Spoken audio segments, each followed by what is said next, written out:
Bonjour, bienvenue à cette séance de la vie numérique. Nous avons aujourd'hui le plaisir d'accueillir les collègues de la Villa Itati, du centre des études pour la Renaissance italienne de l'Université d'Harvard. Comme vous le savez, cette séance sera en anglais et donc je passe tout de suite à l'anglais. Donc, good afternoon, everyone, and thanks to our colleagues from the Villa Itati, from the Harvard University Center for the Italian Renaissance Studies in Firenze, and also from the University of Padova.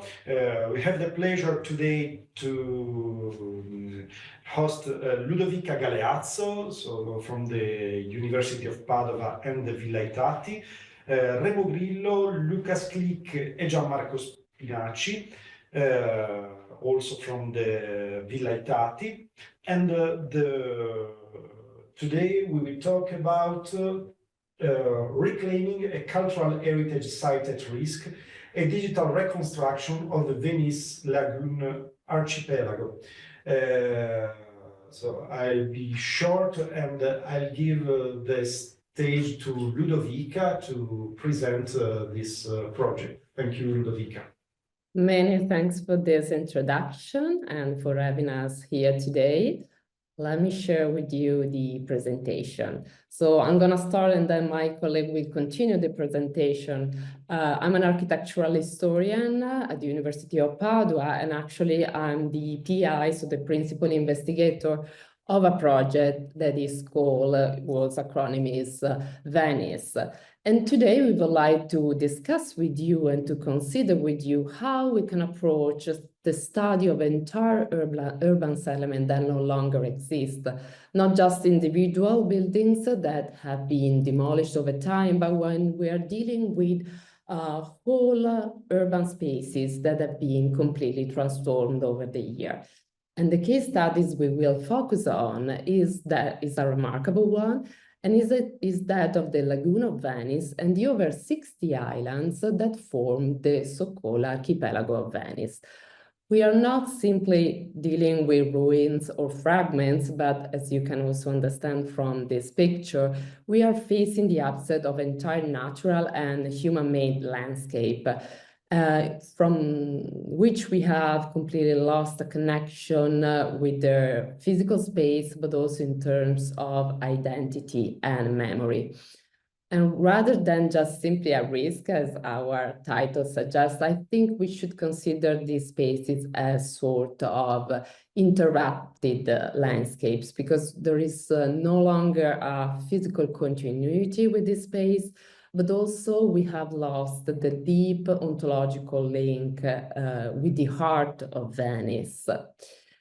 The project we would like to share today, and I'm going to show you a brief slide that records the main aspect, is called Venice's Gnissology, reframing the lagoon city as an archipelago. I really would like to investigate, thanks to a Web 3D interactive map, the layer histories of these over 60 islands that form the what was the water periphery of the capital. This research has been awarded an ERC starting grant from the European Research Council, a project of 5 years. We are more or less in the middle of our journey because we started 2.5 years ago, and is developed at the University of Padua in the Department of Cultural Heritage in collaboration with Itati, the Harvard University Center for Italian Renaissance Studies, and the University of Florence with the Department of Architecture, because they are dealing especially with the 3D survey of these spaces. But let me enter a little bit more on the context of the topic of this project. So the name of actually the acronym is Venice, that stands for Venice's Gnissology, and is a sort of a playful pun, because this acronym intentionally echoes the name of one of the most studied and most famous cities in the world, but actually it delves into one of the lesser known aspects of this city, that is this broad environment made of over 60 islands, as I said, and a series of canals, channels, and water that really sustain the capital over the centuries.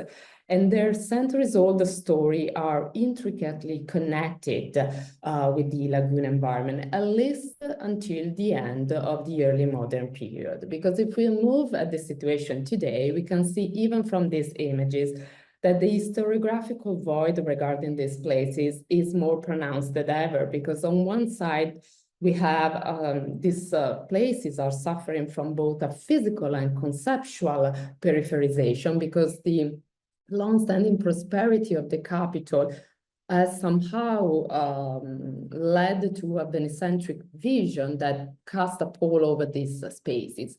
But on the other side, the knowledge gap is all the more exacerbated by the current severe disrepair of these places. Even in these images, you can clearly understand that most of these islands today lay abandoned at the mercy of the capricious water of the lagoon. Most of them have been demolished or remodeled after the end of the Republic, the Venetian Republic in 1797, and the dissolution of monastic and conventual orders by Napoleon. Here are some comparisons of the difference between some views of this island made in the 18th or 19th centuries and the current situation. And you see how much the 19th and 20th century intervention have erased the visual memory, but also the identity of these places. It's somehow preventing us from fully understanding how much the Venetian archipelago was a crucial tissue, connective tissue for the city's core. And here another really sad image of one of these islands. This is the San Giorgio in Alga, one of the really most important islands of the Lagoon of Venice, which is now completely abandoned. And so what we have lost in terms of religious complexes, sacred buildings, but also works of art is really inconceivable. And is today totally abandoned, completely covered by bushes, and it was also difficult to be visited, let me say. But more than that, so these islands still retain some traces of their very long and important past. And so somehow our scope is also to protect and preserve and enhance some of these traces and the few remains that we can still enjoy today, although in a very complex situation like this one. And here, for instance, are the traces of a semi-submerged medieval cistern, or even a few architectural fragments that you can find when there is low tide, or even two sculptures with some sea creatures that we have just discovered in one of our survey campaigns. So on one side, we are trying to rediscover a history that has been completely overlooked by the historiography in recent years. On the other side, we are trying also to protect the spaces from the current modification, because if abandonment poses a significant risk to the survival of these islands, on the other side, the reconversion of these spaces is equally problematic. Many islands right now are going to be sold, especially to private citizens, without a proper oversight on the new function and uses. So in many ways, even these new initiatives that are, of course, important and necessary somehow can endanger the preservation of the few historical remains that we have in the island. But demolishment, displacement profoundly changed not only the physical aspect of this area that, as you have seen, have been completely demolished, remodeled, reconfigured, but what we have lost is really how Venice perceived itself in the early modern period, and how the city center integrated this sort of water periphery and the connection of these islands all together to create a sprawl city. And so more than just a decorative backdrop, this island really functions as an integrated system of calculated political, socio-economic, artistic, and cultural interaction that really function as capillary infrastructures for the city center. And I really like to envision them as pieces on a skilled player chessboard, because at various moments these islands have addressed the major needs of the city center. And I would like to briefly show what are these uses. First of all, starting from the 8th century, islands have opened their doors to basically all the main religious institutions, especially Christian institutions, forming a kaleidoscope that is some of the peculiarities of Venice. We had Dominicans, Benedictines, Camaldulis, Mechitaris, Cistercian, and so on, just to give you an example. And they really entertain continuous exchanges between the city and the peninsula, but also the other countries beyond the Alps. And they had a pivotal role as patron of pioneering works of art in terms of artistic work, but also in terms Church of Santo Spirito, in which Titian and Jacopo Sansovino worked together for the embellishment of the church. But the islands also serve as main center for sustaining the economic life of Venice, especially in relation to the food and water supply. All the monastic spaces, let me make sure that it's not a communication for me, all the monastic spaces had a series of orchards, vegetable gardens, vineyards, and spaces and greeneries in general that ensured the sufficiency not only of the monastic communities, but also of the entire city. There were also a series of public infrastructure that served for accommodating the major facilities of the city, such as guest house, inns, gunpowder towers, magazine, state-controlled boathouses that really served the main interest of the entire community. And one example is that of the Cabana, so the boathouse of San Giorgio in Alga, that was designed to regulate the trade, but also to prevent smuggling in the lagoon. And you can see what are the remains of this building right now. If the lagoon impregnable waters really naturally protected somehow the lagoon over the centuries, men, Venetians, had to construct and to build a series of public military outposts, watchtowers, forts, garrison, really to defend especially the 5 historical inlets that were connecting the sea and the lagoon. And one major example that I would like to cite is that of Forte Sant'Andrea, that was designed in 1543 by one of the major military architects, not only of the Republic, but in general of the Italian peninsula, which is now going to be the subject of a competition for a private concession. So even an important site as this, one really of the remarkable military buildings and fort that we have, and the lagoon still preserved, is a great risk somehow for the future uses. Likewise, islands were also crucial for the city's public healthcare system, because 2 islands, the Lazzaretto Vecchio and Lazzaretto Nuovo, were permanently transformed in the 15th century to quarantine stations for people and goods, but also like in a contemporary emergency plan, other islands in moment of crisis were used as supplementary shelters for the diseases, for the spread of diseases, in particular for the plague. And here it is an image of another island, Poveglia, which was used in the late 18th century as a lazzaretto and is now again completely abandoned, and actually its buildings are falling apart today. Finally, the aquatic environment was also really the stage set on which the Republic promoted the glory and the power of the city center through a series of ostentation ceremonies, competitions, regattas, or games contested on water. And it was a way, of course, for Venice to promote the peculiarity of the city that was miraculously floating in the middle of a lagoon.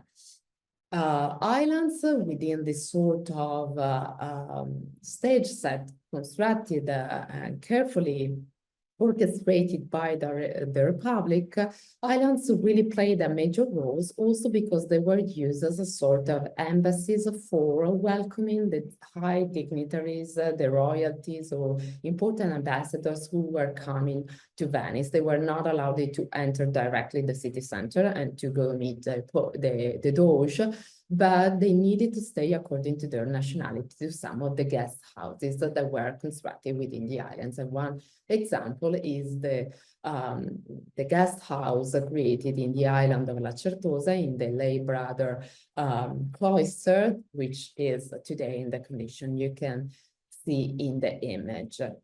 So I think that these comparative images somehow have illustrated how today we are in front just of sort of skeletons that remain and spectra that really struggle to convey the polysemic nature of Venice and the Venetian lagoon, and really to promote this idea of an archipelago that was sustaining the city center. So the question is, what about if Venice, the capital, wouldn't had at the time the possibility to use these peripheral, somehow water peripheral spaces in during its history? Probably the growth and the wealth of the city would have been completely different. And so the idea for this project is how we can narrate these very complex and articulated stories, how we can combine these stories with the possibility of really visually seeing these spaces that no longer exist. So how we can combine the tangible aspects, so the visual component with the story, and so the intangible aspects of this story, and how we can reassess the idea of a whole archipelago. We decided to do that not really in a traditional way, as I always like to say. It would have been more useful probably for my career to write a series of books about that, but that would have not helped citizens and final users in general, just passionate by Venice, to really understand the long process of transformation that happened in these islands and what we have lost in terms of the identity of this space. So we decided to create a web 3D map in which we integrate the historical data and information related to this island with the geographical component, with the idea of using a series of 2D and 3D reconstruction of these spaces in a very long time period, starting from the beginning of the 16th century till the current time, with the idea of trying to answer four major questions, so which have been the major urban transformations, so how we can really orchestrate the morphologies of these spaces that have been so profoundly transformed. On the other side, how can we interpret again the archipelagic thinking? So this idea of working as a sprawl city on the water, something that today, unfortunately, is no longer understood completely, if not for major islands such as Murano, Burano, Torcello. But also trying to recontextualize the history of the archipelago of Venice in the European and major events that happened in the early modern period. The last point, and not less important, is about art and architecture. So how much we have lost in terms of these architectural elements, but also works of art, and how much they were important because islands were a sort of innovative and very fertile ground on which to experiment a new solution without the constraints that were, of course, necessary in the city center.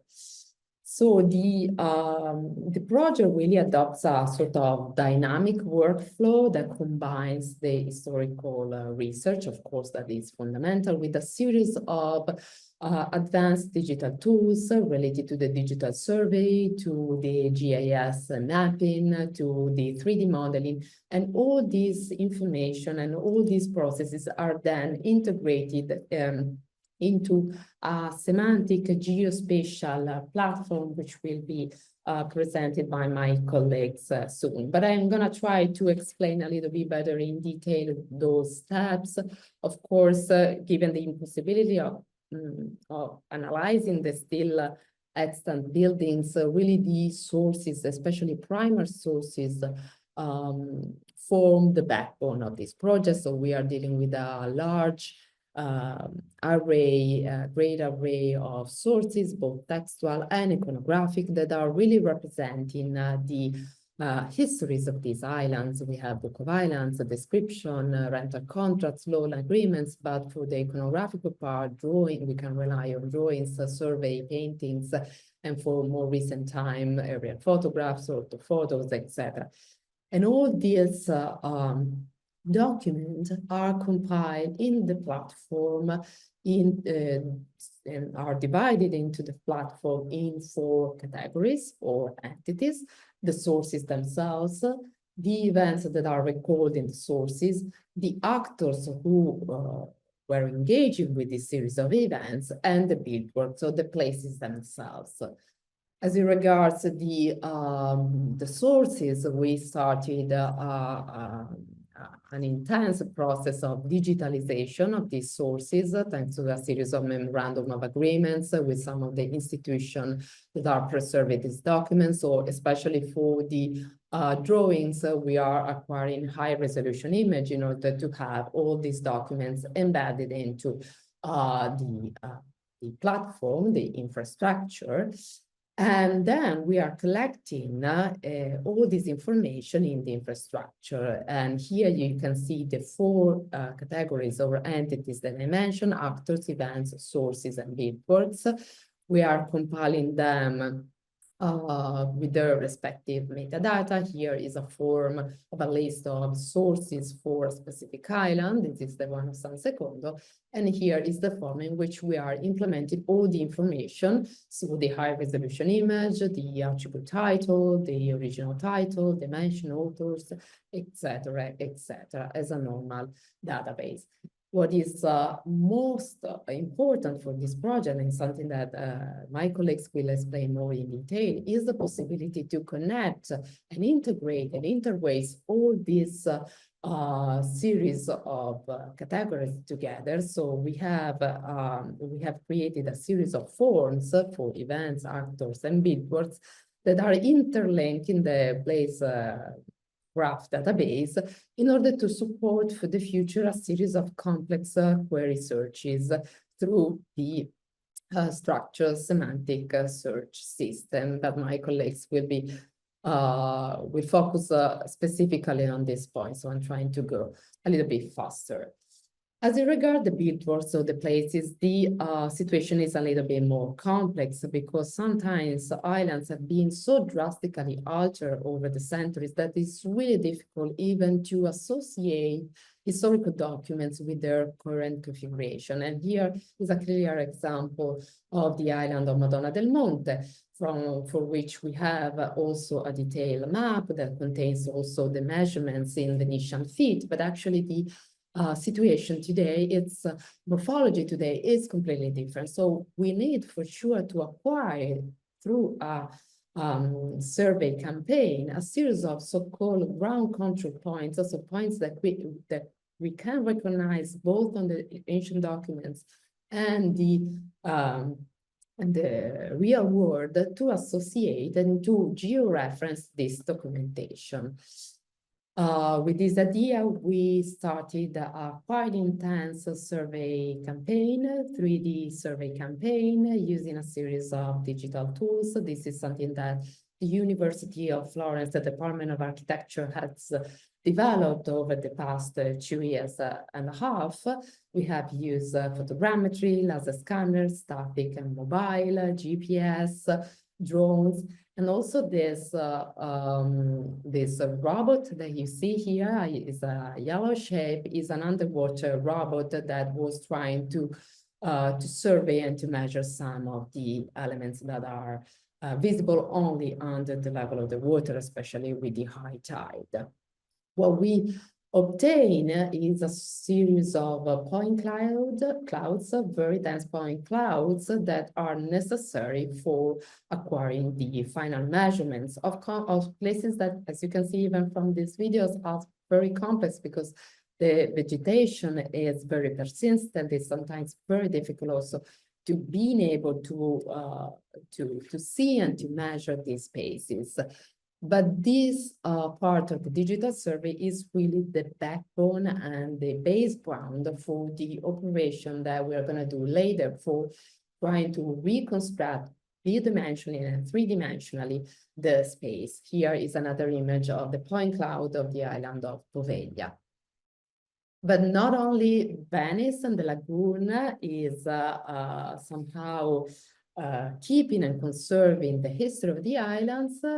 What you are seeing right now are some of the elements, columns, arches, and fragments coming from the ancient island of La Certosa that have been sold before the demolishment of this island to the Glienicke Castle in Berlin. Now are embedded in one of the cloisters of the Glienicke Castle. So we were able to go there to do again high accurate scanning and digital surveys of this survey of this infrastructure with the idea of at least digitally integrating these components in our model of the situation and so the configuration of the Certosa Island in the early modern period.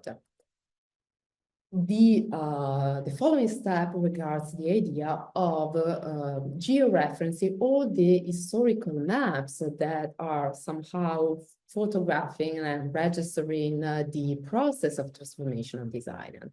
Here is a series of maps that are describing the transformation and the changes of the island of San Secondo from the beginning of the 16th century. So we need to collect reorder backwards these bidimensional maps. And so using an open source GIS, so a geographical information system, specifically we are using a QGIS, we are able to georeference and then to vectorize all these maps in order to have a series of photographs of the islands over and across the centuries. And here are some images of this process of georeferenciation. But these steps, these images are just frozen images. Somehow they are not allowing us to understand specifically the list of transformation that happen between one date, one temporal frame and the other, especially in the one that I have highlighted. You see that the time period is very long, it's almost a century. And so in order to have, to enlarge the granularity, and so having the possibility to really see the sequence of events of a specific building, we need to integrate this sort of frozen photographs with other data that are not coming just from iconographic sources, but sometimes even from textual sources. So with the idea of moving from the so-called layers that we have created in the GIS platform environment, we are now moving and slowly moving to the so-called time-based geospatial reconstruction. So for each specific building, we are trying to determine the date of its construction and demolition in order to have a more proper and a more accurate series of events related to that specific building. When we are storing this information in our platform, and again, my colleague will explain more in detail how we have envisioned this procedure, we are not only collecting information about the so-called physical changes. So when a building obtained and acquired a specific configuration and when it was either demolished or transformed. But we are also implementing into the platform the so-called functional changes. So all the transformation in terms of functions, so when it was private or public, the uses, so if a building was used for military purposes, religious purposes, healthcare, and so on, and the typology, so was that a convent, a church, a magazine, a warehouse, and so on, with the idea of being able to map also the real story and the real use of these spaces. Moving along the other steps of building on the two-dimensional reconstruction that we obtain from the GIS component, we are able, thanks to a series of other sources, especially iconographic sources, to create some 3D models, so the elevation of these buildings. And we are using some interoperable models. So we are using the technique of BIM, so building information modeling, which gives us the possibility to create models that are integrated with a series of information.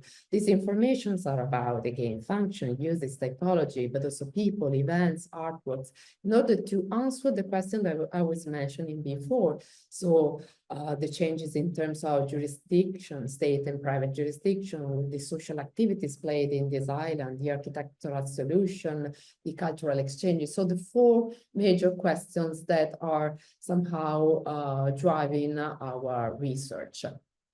Here are some images of the 3D models that we are reconstructing with the software Revit, and some of the islands that have been reconstructed across the centuries. So starting from the current situation and moving back up to the 16th century. And here is, I think, a clear representation of how much these islands have been changed and transformed, not only in terms of building, but sometimes also in terms of their geography. So this is why it's so important to find at least some traces of the former buildings. All these sources, events, actors, and buildworks are then integrated into the infrastructure, the geospatial infrastructure, so our platform, which is a sort of, I like to call it Google Maps of the past, because it's really trying to combine the visualization, the layout of the most common web search softwares, with the idea of integrating this with the possibility of moving with a timeline and moving so across the centuries to see and to visualize the changes that happen in the lagoon. But integrating it with a series of information, the so-called categories or entities that I mentioned and I described.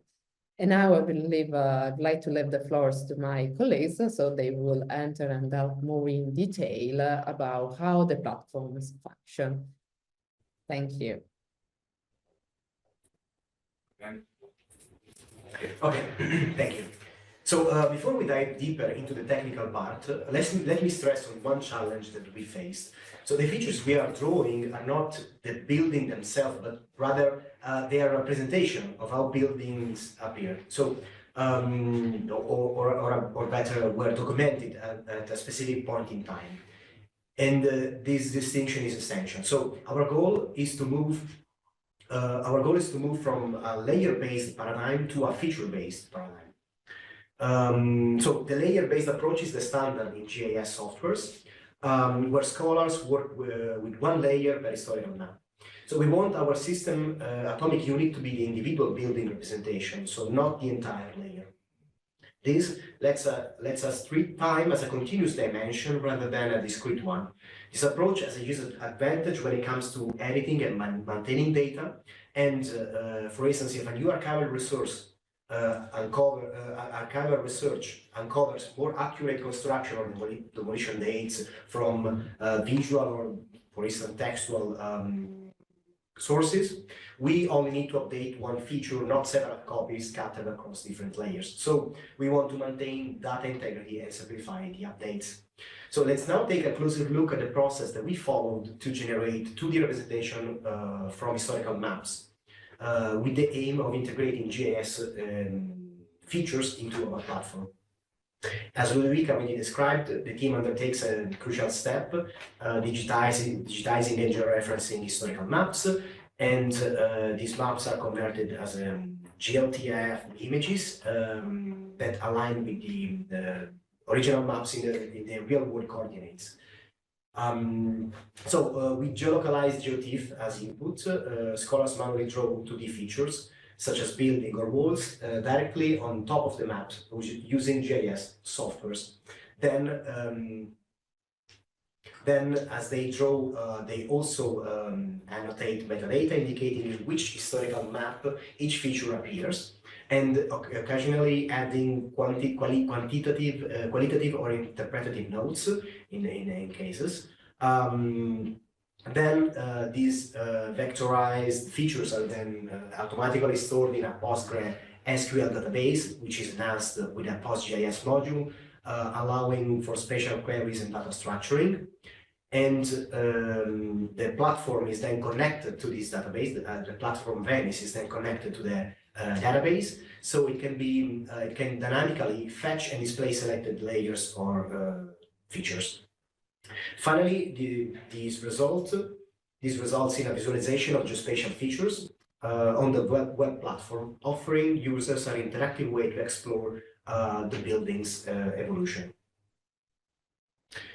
So the first step is where the actual creation of digital representations, which are 2D features, takes place. What you are seeing here is a screenshot from QGIS, the open source GIS software that we have integrated into our pipeline. The historical map presented here is dated 1813 and is displayed underneath in the background, while the red shapes on top of it are the vectorized features, building footprints, that have been manually drawn by scholars. The process begins with drawing features based on the building outlines. Then, as the scholar overlays different historical maps, they create new shapes if they detect any differences with the previous features.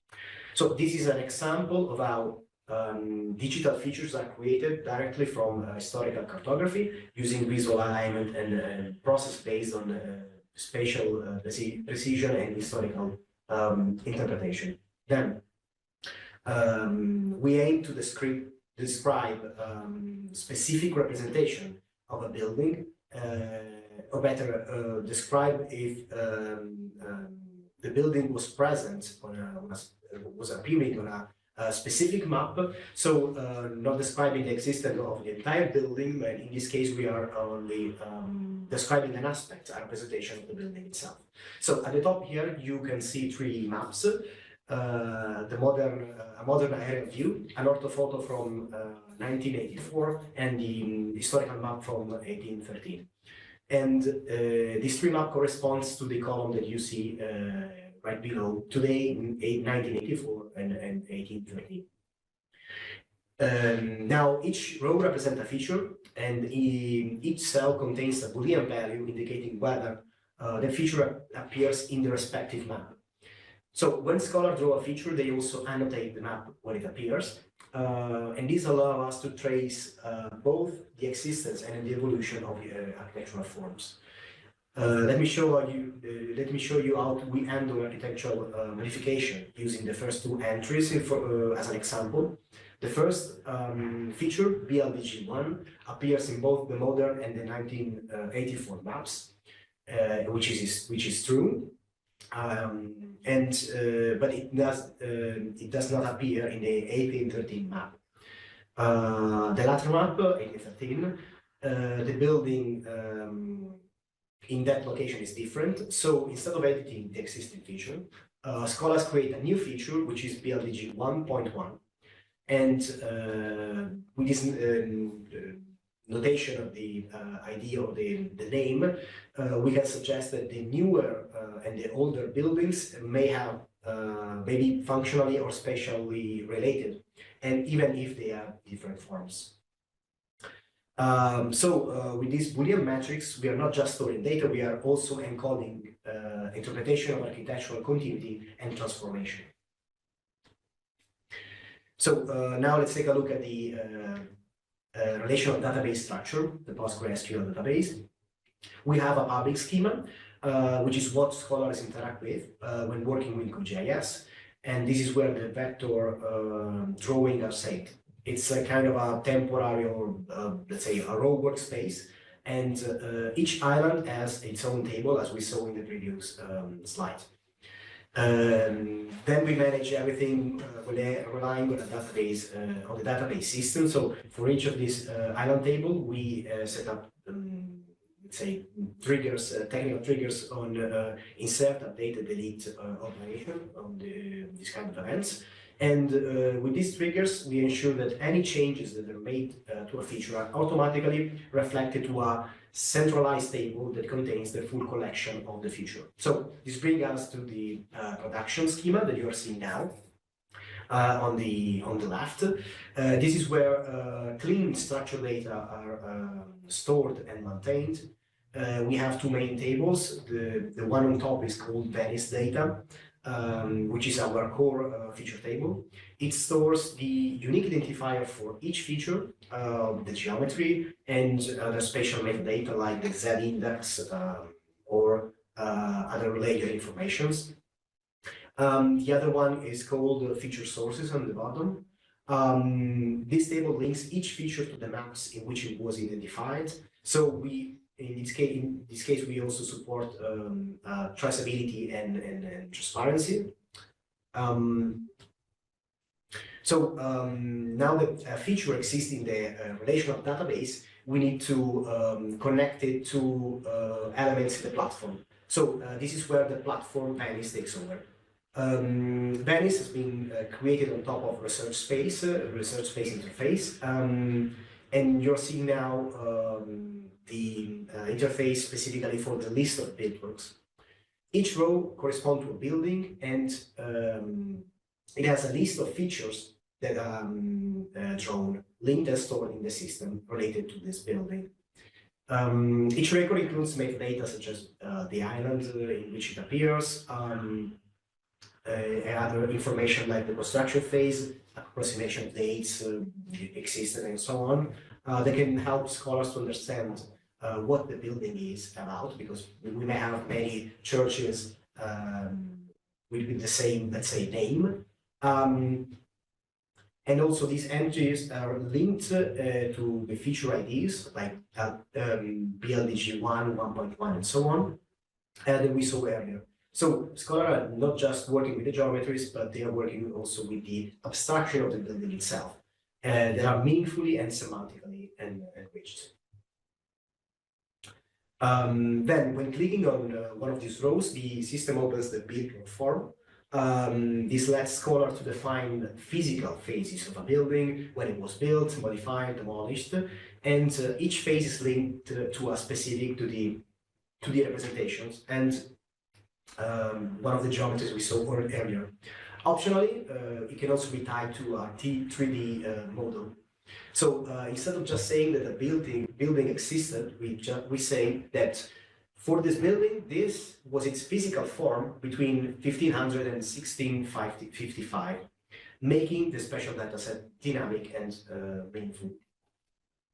In parallel with physical changes, scholars can also describe functional transformation over time, how buildings use functional typology evolved. Each shift is time-stamped with a beginning, end, and end date, and is categorized from religious to private, or monastery to sacristy, and so on. At the moment, what you're seeing now are the user interfaces, are all in prototypes.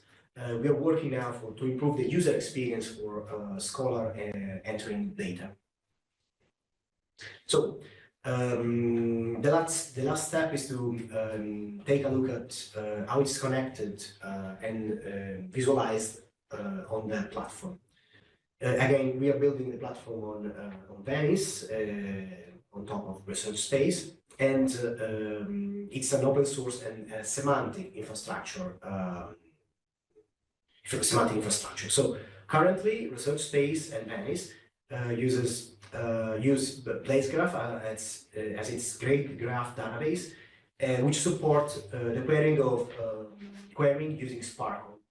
So in MS, one of the key features of the components of the concept that we're using are the semantic components, visual elements, like the maps or the timelines, and they are automatically populated by Sparkle queries.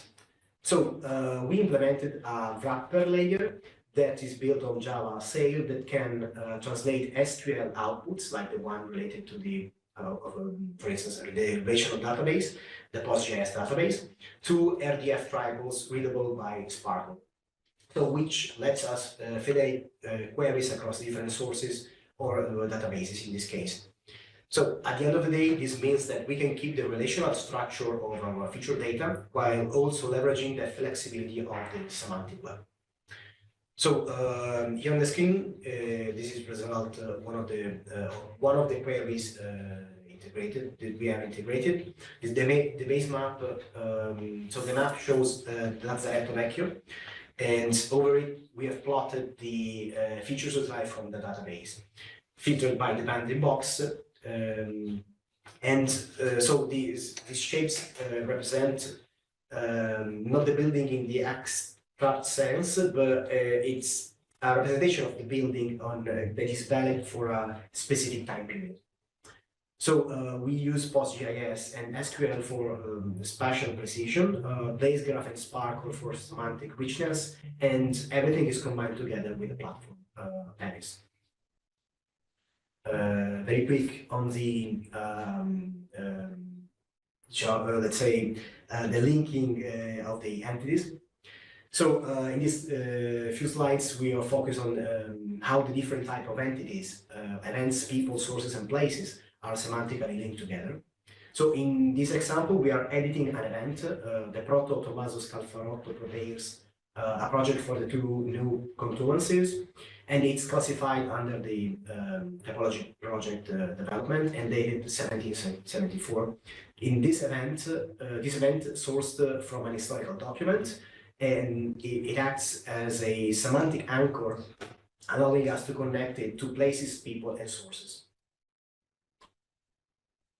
This is a view of the metadata type of the same event. Very quick, we have an interface where scholar can add multilingual titles, set up typology, dates, and specific places like the island Lazzaretto Vecchio. This structured input allows the system to treat the event as a formal entity. And we have also the related entities tab. In this place, we have, this is where the event is actually connected to its underlying historical sources and the actor involved, and other possible relevant contextual elements. For instance, we have linked the event to the drawing of the document and to the architect Scalfarotto, who is noted as being in charge of the event. This links transforms individual facts into a knowledge of relationships, enabling richer interpretation and advanced queries. So we created a narrative about the architect, Tommaso Scalfarotto, who drew the project for the two new contumacies dockhouses in the island of Lazzaretto Vecchio. And this is how we linked, we managed the linking of the two, let's say, the entities or entities among each other. Okay, thanks, Gianmarco. Maybe I can spend some words about the data model we've thought about regarding especially built works, but not just built works, and also how users can interact with this complex data model. So first of all, you might have understood at this point, and architectural historians know it very well, that in common sense, we're used to think of buildings as static entities rather than ever-changing things. In Italian, they're called immobili sometimes, which testifies that we perceive them as such, but as you can see, it's not actually the case at all. So our data model must reflect all kinds of changes that might happen for built work and related to events, people, sources, etc.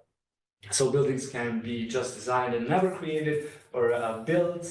Sometimes you add parts to buildings, sometimes you remove them, sometimes you destroy entire buildings. You move pieces, we've seen an example in Berlin before, move pieces from a building to another very distant place. And so you can think about not just a modification, but a transformation of a building. And then also we have the functional dimension for buildings. So we have this double nature of physical aspects and forms and the functions they were used for. Using the CDOC conceptual reference model, we've actually noticed that it is possible to express these nuanced aspects, and once you get into that, it's not so complicated, even though the definition of a space-time volume sounds frightening. But let me try to explain it in a very simple way. So you can think of a space-time volume as a volume made of space and time. But maybe the best example is this map from Minad, I guess, where you can see the Napoleon campaign in Russia. So presence in this beautiful infographic is indeed space and time combined, which is what we want for buildings. So if you go to the next slide, you can see here a better representation of what a space-time volume is. Indeed, you can see that in this case, the two-dimensional aspect regards the space, and the slices, vertically speaking, are time. So you can claim that something happened or something was in a certain way in a specific point in time and space, which is pretty much what happens with films. So you have single photograms for each phase of the building. And that's what we do. And those single photograms are presences, let's say. So more into detail, I don't want to spend too much time on this, but the ideal thing is that in our model, as Gianmarco and Ludovica already explained, there is a difference between the building itself and the physical forms it had in time, actually. And each presence is connected to sources that are, as we said, digitized and then connected to digital objects inside GIS, etc. And so we can connect and distinguish between a building and the forms it had through this way. CDOC CRM also allows us to talk about ways in which a building becomes another building somehow. It might be the case of reusing the same materials and similar things, in which case we use the transformation class, which is different from the modification class, but yeah, just to get into details, really. And also existence is an important aspect of buildings, because Gianmarco explained it, there is an interpretation phase where you know for certain that a building was there because there's a map testifying its existence, but then you have to infer its existence because you might not have proofs for a specific point in time. You just have some photographs. Here, historians do the job, but also we need to represent it also inside the model and in the platform. We must find a way to represent uncertainty, existence, and non-existence, let's say. So here's how pretty much you can think of the geospatial infrastructure. You can navigate in a way that fuses all these representational aspects intuitively. So you can navigate the lagoon and its islands in all dimensions, in time and space, but also in the semantic dimension, let's say. So in any entity or event or source that is connected to it. And this is why we needed to develop a new component for research space, because the basic functions were a bit limited on this aspect. And it's sort of an advanced semantic map where you can actually represent not only the features, but also characteristics that are taken from the knowledge graph and rendered to the user, and make complex queries that are contextual with geometries, and also you can actually navigate in time, as we said. For the next slide, maybe shows an example of time navigation. Here we go. So you can see that this way we can represent these slices, but also we know that those features are there because there is a map testifying their presence in that moment. And so with this new implementation, we can also, arrange layers of historical maps and show different colors for different functions of buildings. So for every building, we can have not only connected entities, but also customized views that must be as intuitive as possible, because the data model can be complex, but the user must not be overwhelmed by that complexity, and everything must be synthesized in a very simple way, ideally. That's what we are working on still. This is a recent version of Venice online, but we've been working on a new interface, which is even more simple. In the next slide, you might see that 3D is also an important representational factor for buildworks, because obviously buildworks develop vertically too. So it's important to not just reduce buildings to bidimensional shapes. And so, and also we have 3D modelers, engineers working with historical BIM reconstructions. So it was important for us to reflect those 3D buildings in the platform, which was quite a challenge because there was no component that allowed that in research space, which is why, we've integrated the cesium framework, because it was pretty much the only one compatible with open layers, which is the library we used for the semantic map advanced, semantic map in general. And so cesium allowed to let open layers communicate with 3D models that we might georeference in specific points. In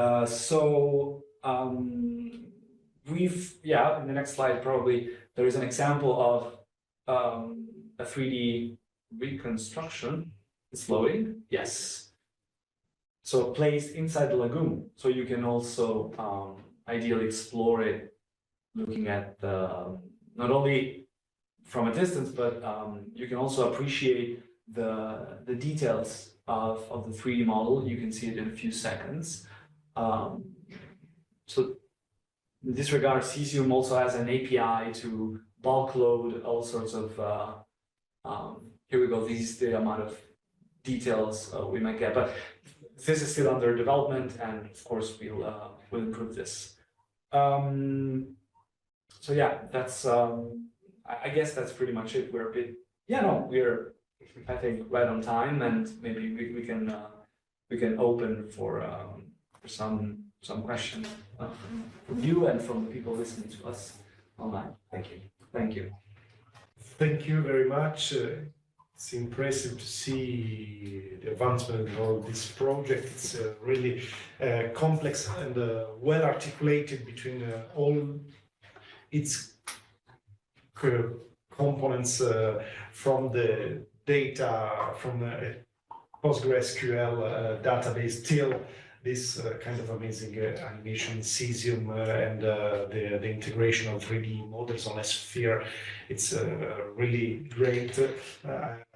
I would have a lot of questions, but before I leave the opportunity to the public to ask you, so the first question is from Edward Gray, sorry, our colleagues from Humanum. Thank you very much for your presentation. It's very interesting. What lessons, if any, can those preserving cultural heritage at risk take from your project? I think notably and unfortunately of war zones such as Ukraine, Palestine, or in the contested Kashmir region, just to name a few. There are obviously different timescales, but what methods and approaches may remain similar? Yeah, I'm happy to answer this question. Actually, thank you very much for this, because it's something that I would like to stress and to highlight. One of the reasons for this project was really the idea as an architectural and urban historian of how we can really combine the visual components, so what we can see and visualize in the physical space with the historical data. This is something that is in common with every single city, because every city in the world, every urban space, every urban settlement is changing, sometimes in a very drastic way, as the cases that have been mentioned in the question. And so one of our major goal, I guess, as urban historians, is how we can represent long-term transformations. And so I think that what we are trying to develop for Venice, for the Lagoon of Venice, is just a model that can be replicated for any area or urban settlement in the world, and actually, especially for those cities or countries that are so heavily transformed right now. So I hope that there is also the possibility for this platform, for the concept behind this platform, really to be useful also for other case studies. So that is more a skeleton, a grid that we are proposing in this case for Venice, but maybe in the future for other cities. And actually my colleagues are also working on other cities such as Florence. So it's really a model that can be reused for different environments. Thank you very much, Ludovic. It's really important to have a methods that could be applied in several different cases.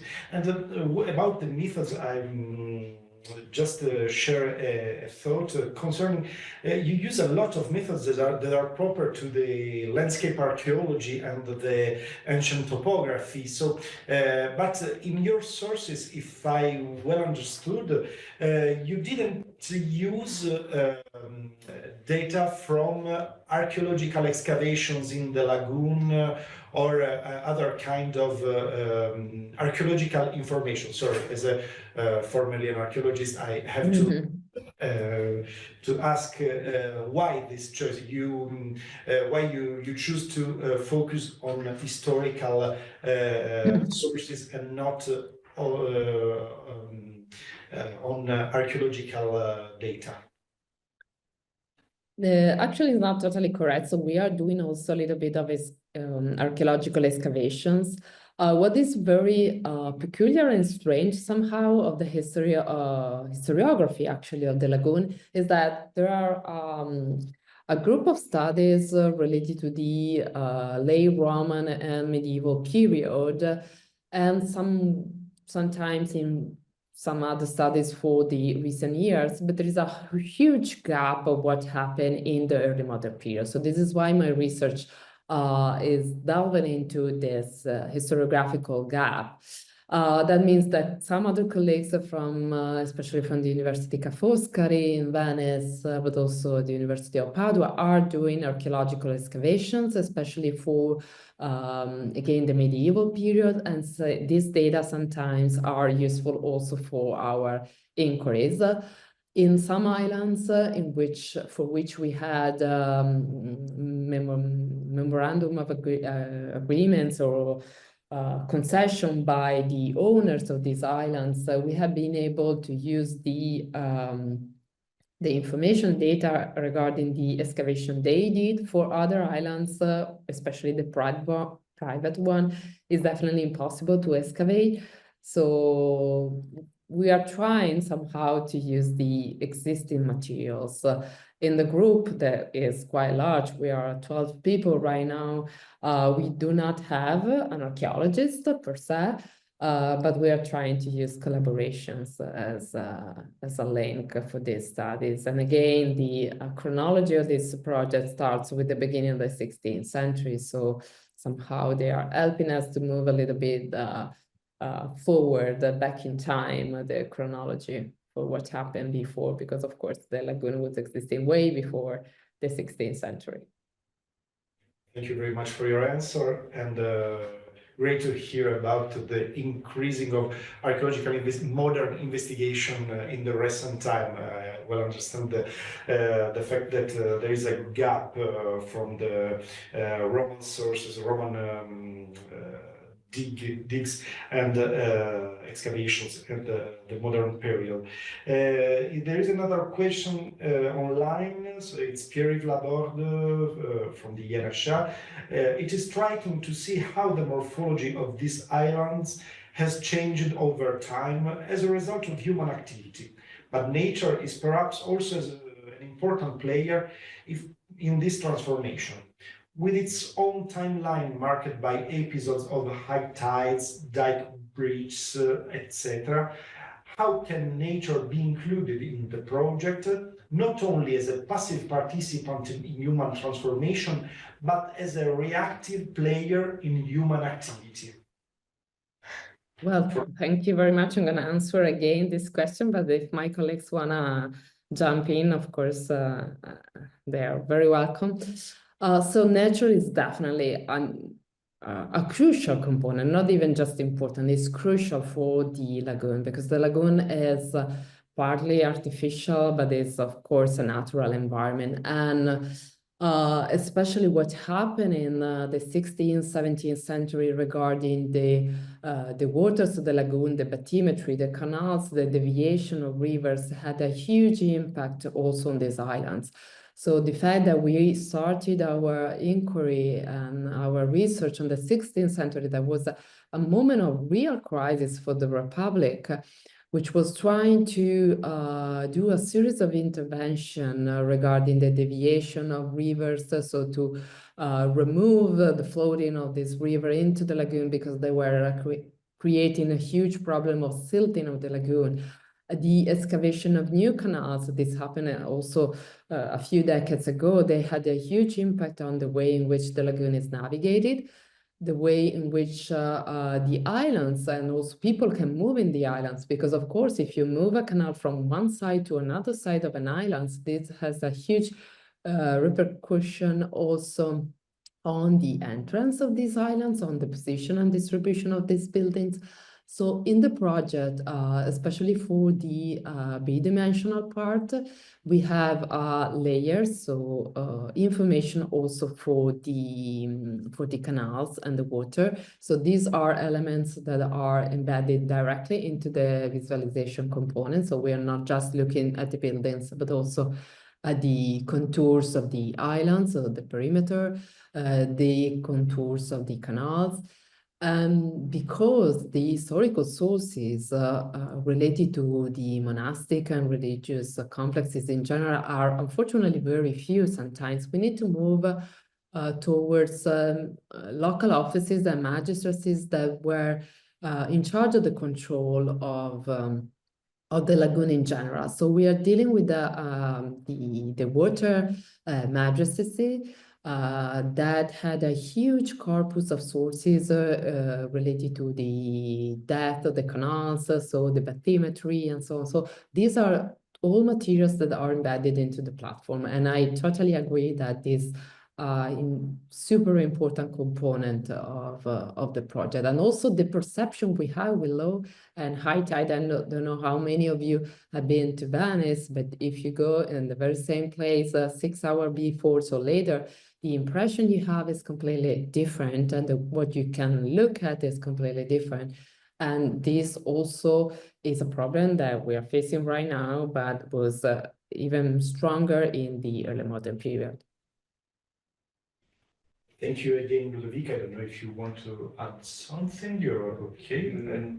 I'll add, yeah, I think the question of nature is very, very interesting, but I think it boils down more to a question of representation and about how, which particular aspects you'd like to represent. And the platform, the objective is to be able to represent any kind of idea on a map. And so if you can present it on a map or in a 3D representation, then I think the question of nature kind of boils more down to how to do that representation in a meaningful way that actually is able to convey the particular idea that you're looking to investigate. Thank you, Lucas. I think Gianmarco, it's okay. Okay, so I can go through the next question. Christophe Ostruy asks, thank you for your very interesting presentation. Do you have developed a model for the arsenal? I would be very curious to see the result. Another remark, the use of cartography should be done with caution because of the reuse of models over centuries.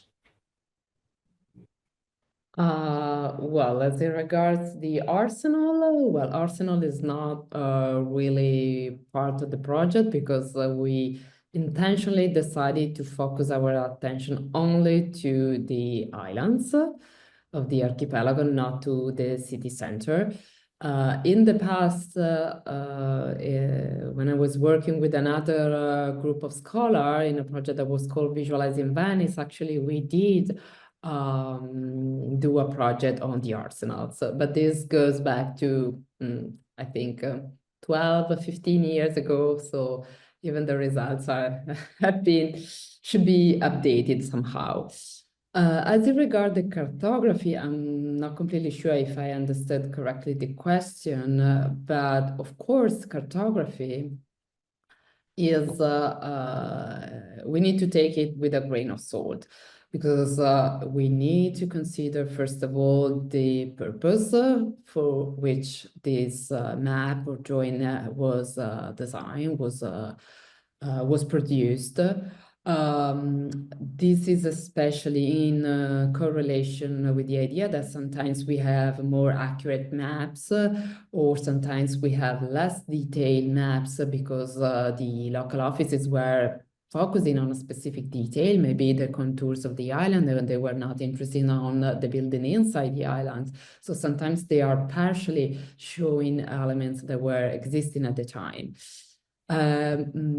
Maps, especially large-scale map of the lagoon, have been reused over the centuries because making a survey of the entire lagoon, of course, was an operation completely so extremely expensive, extremely difficult. And so this is why sometimes this map have been reused, updated. And so we need to consider how much they were accurate. I don't know if that was the question when it says the reuse of models over the century. So we are perfectly aware of the fact that in general, this is valid for architectural drawings also.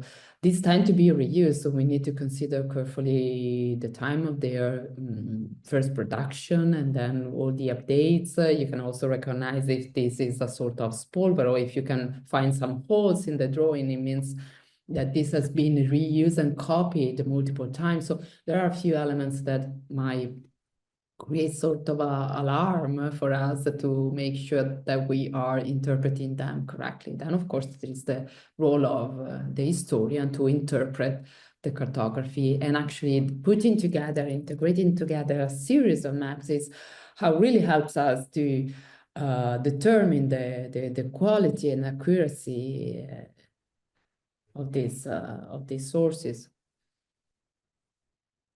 Thank you, Ludovica. I think it's really clear. And I have three linked questions, digital oriented, sorry, but so the first one concerned the digital environment. You proved a really rich open source environment, but one thing evoked by Ludovica during her presentation concerning the HBIM, I think we know there is not really open source, so the open source softwares that do the work for the HBIM, so you use Autodesk Revit, if I understood.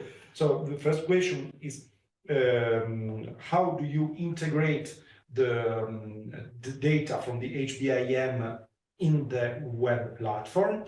The second link is talking about opening data. Did you plan, or how you plan to export data in a human readable way?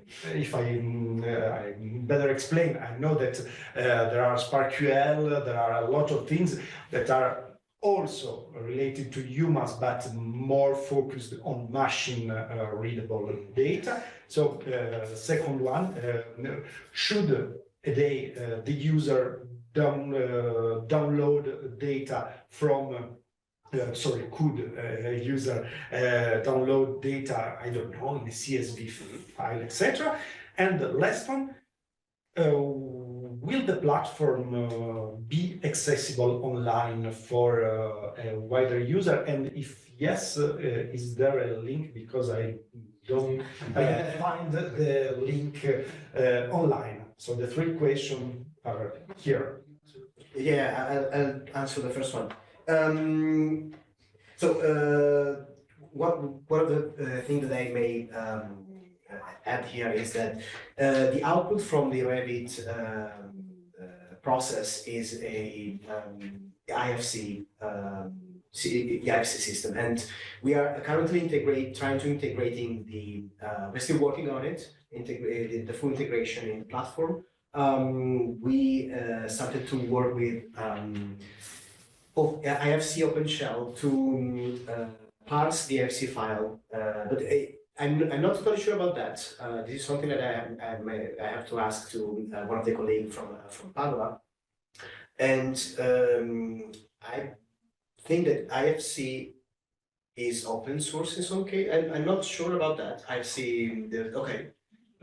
Okay, I don't know that, but there's something that I have to clarify with some colleagues. But and the other possible question that I may add to this, answer to this question is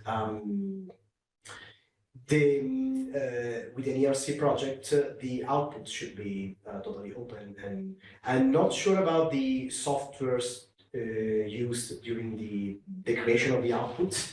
Yeah, this is something else that we may ask Ludovica.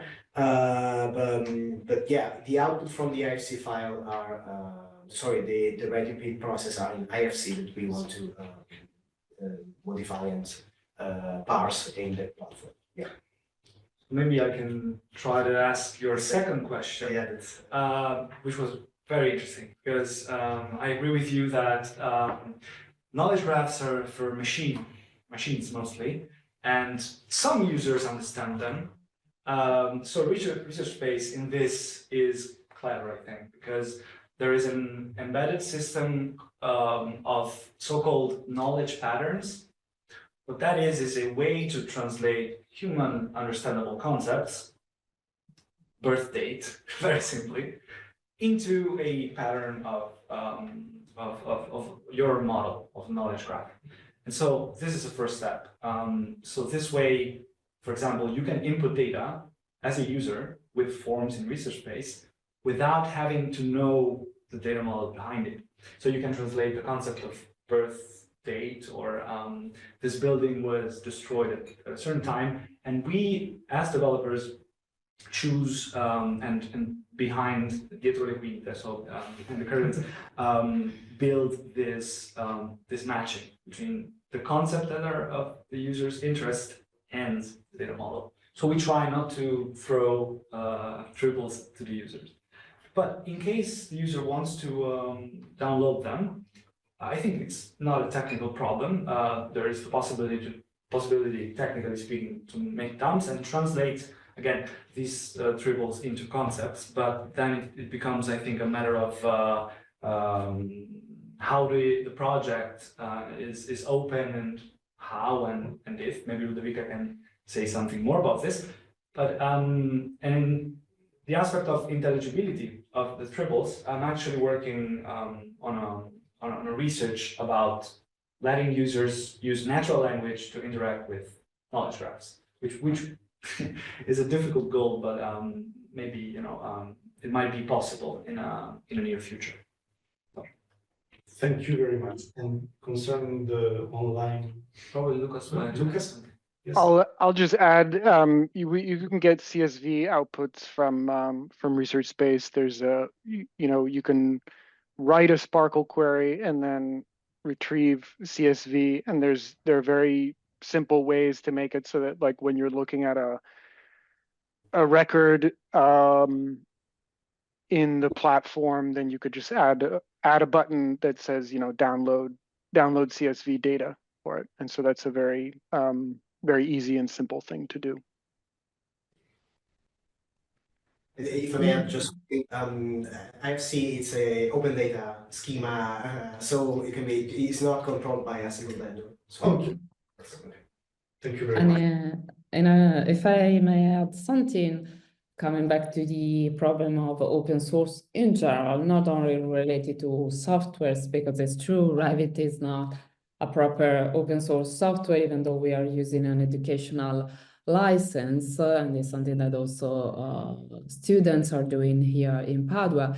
The main idea of this project is really to open the research as much as possible. The idea of implementing the 3D models, making them then downloadable, along with all the reconstruction also in GIS, the thematization, so the possibility to create your own maps, defining the colors of the use, the function, or a series of queries. You can create your own maps for your research. You can also download, and this has been particularly difficult, the images, so the high resolution images provided by the Venice State Archives, the Corel Museum, thanks to a series of agreements we had with them, with the idea that there's no point to keep the research closed in a drawer, but actually given the possibility to final users also to comment on this on these materials, because of course, especially reconstruction, either they are 2D or 3D, are the results of a series of interpretations of hypotheses. Most of the time, we don't have enough information, especially for the elevation of these buildings. How many windows, how many chimney pots, how many steps on a staircase. We cannot really leave a hole in our model. We need to create an hypothesis and make sure that in the visualization we can specify that this was not a certain, there was not an evidence of this, an historical evidence, but at least this is something that is pushing also us toward new questions and new solutions. So just to sum up, I think that with this project, we are really trying to open as much as possible all the steps of the research process. And the platform, of course, I'm sorry, probably I didn't stress it too much, will be totally open, accessible via a URL, so like a website. In the moment is running, but is just available for the group itself, because it's not polished enough to be published, but we hope to do that in the near future. But of course, everything will be online and fully accessible, along with the models, along with the surveys, and so really all the different outputs of the research will be definitely fully opened. Thank you very much. It's really great to hear all your answers. It's an open science project in all the way. So greetings for this achievement. And there is a question that we have 5 minutes, but this question could open a huge debate. A simple question from Pierre Laborde. What does semantics bring to the project? Does it help with modeling, querying, reuse? Which is the role of semantics in this project? Who want to answer? Puoi iniziare con...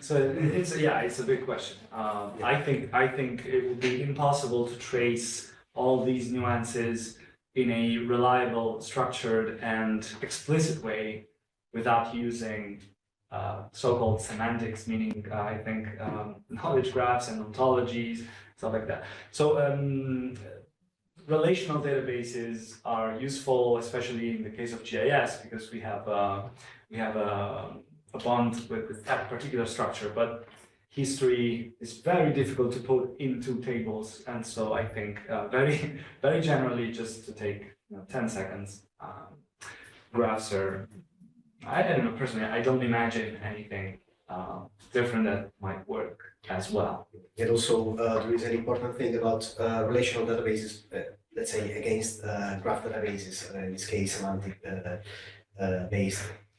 The thing is that we switch the paradigm.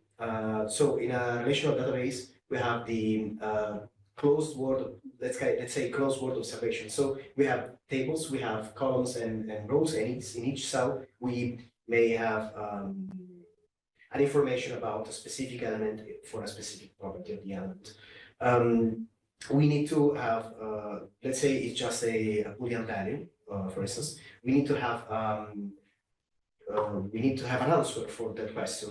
Basically, so this element in this column, we need to do, let's say, a strong assumption on the element. While in a graph database, we don't have to create the model of on how we want to describe, or on how we want to represent, let's say, something, an entity, for instance, a building. So if we don't have an information, it doesn't mean that we know that this information does not exist. We just may mean that that information, maybe the information exists, but we don't have access to it. We haven't found it. So this is a big point. Let's say a big in favor of semantics. I don't know if someone else wants to add something else in the matter. I'll just add very quickly, specifically for semantics and kind of separating that from the linked data part, which handles kind of the accessibility and interlinking across the web of data, at least from a theoretical perspective. The issue of semantics, I mean, really the issue is legibility, documentation, reuse, openness, interoperability. We use a CDOC CRM for those reasons, and so that we have a clear set of documentation that we're able to reference and link to when thinking and designing the data model and the structure of the knowledge graph. And so the CDOC CRM, I think it's kind of the gold standard for this kind of representation. It aims to be able to represent most concepts, and it's constantly evolving, as there's a large group of people behind it who think quite a bit about how to represent ideas and concepts. And so rather than trying to come up with do that all that work ourselves. We use this open standard and system. Thank you. Unfortunately, we have to end the session. Time is over. Thank you very much for have participated in this session of Lundi numérique. And I will switch to French to close the session.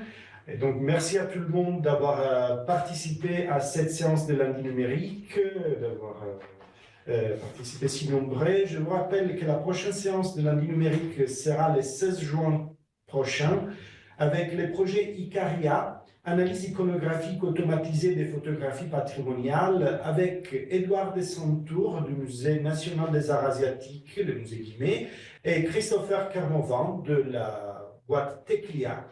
Merci à tout le monde et à la prochaine séance. Thank you again. Merci beaucoup. Au Thank revoir. you.